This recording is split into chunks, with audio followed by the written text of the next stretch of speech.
संसद में लगातार चल रहे गतिरोध को लेकर बीजेपी सांसद नायब सैनी ने जनता टीवी के संवाददाता स्पर्श शर्मा से खास बातचीत की।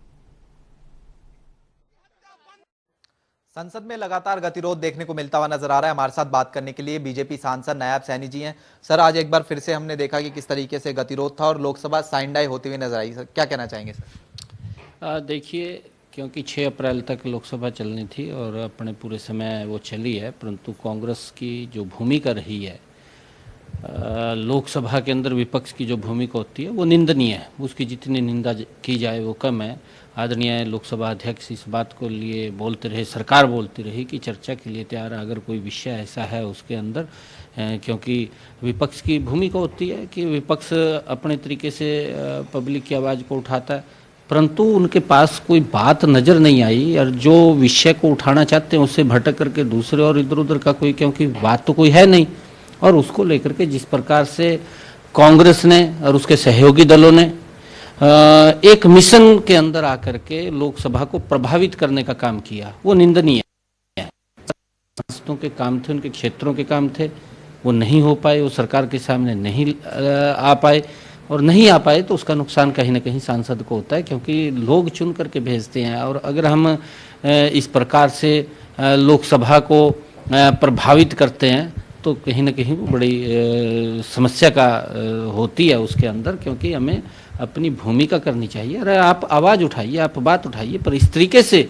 बाधित करना लोकसभा को, वो विपक्ष की भूमिका नहीं है। क्योंकि लंबे समय तक भारतीय जनता पार्टी विपक्ष की भूमिका में रही है और देश के अंदर सार्थक चर्चा हो, लोकसभा में सार्थक चर्चा हो, देश के काम आए, इस प्रकार का अगर कोई विषय ऐसा होता है कि अगर सरकार गलत कोई काम कर रही है जो पब्लिक के अनुकूल है, अनुकूल नहीं है, तो वो विपक्ष उठा सकता है उस बात को। लेकिन सर, आज जिस तरीके से विपक्षी दलों का प्रदर्शन देखने को मिलता हुआ नजर आया, करीब 17 से 18 जो विपक्षी पार्टियां थी वो एक साथ देखने को मिलती हुई नजर आई और तिरंगा झंडा हाथ में लेकर जो प्रदर्शन है वो किया गया।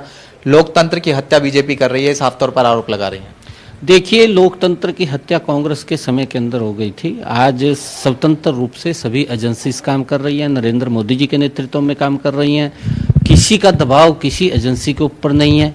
इनके समय के अंदर जरूर एजेंसियों को, संवैधानिक संस्थाओं को, संवैधानिक पीठ को जरूर दबाव के अंदर इनके समय के अंदर रहता था।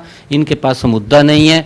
आज नरेंद्र मोदी क्यों गरीब की बात कर रहे हैं, क्यों डायरेक्ट लाभ पहुंचा रहे हैं, क्यों देश को इतना सम्मान क्यों दिला रहे हैं, क्यों देश का विकास हो रहा है, ये कांग्रेस और विपक्षी दलों को पच नहीं रहा। क्योंकि आगे 2024 का चुनाव है। ये किसी भी नीचे की हरकत के ऊपर आकर के नरेंद्र मोदी को बदनाम करने की साजिश विपक्ष कांग्रेस पार्टी कर रही है, परंतु वो अपने मंसूबे के अंदर कामयाब नहीं होंगे। क्योंकि आज नरेंद्र मोदी जी आज जन जन की आवाज़ बन चुके हैं। क्योंकि वो पहली बार हुआ है आज़ाद भारत के अंदर कि सीधा डायरेक्ट लाभ अगर किसी को मिला है, उसके खाते के अंदर जाकर के मिला है, ये नरेंद्र मोदी जी के समय के अंदर हुआ है। क्योंकि ये कांग्रेस पार्टी नहीं दे पाई। कांग्रेस पार्टी खाली बातें करती थी या अपने ही लोगों को मजबूत या अपने आप को मजबूत करने का काम कांग्रेस पार्टी का रहा है।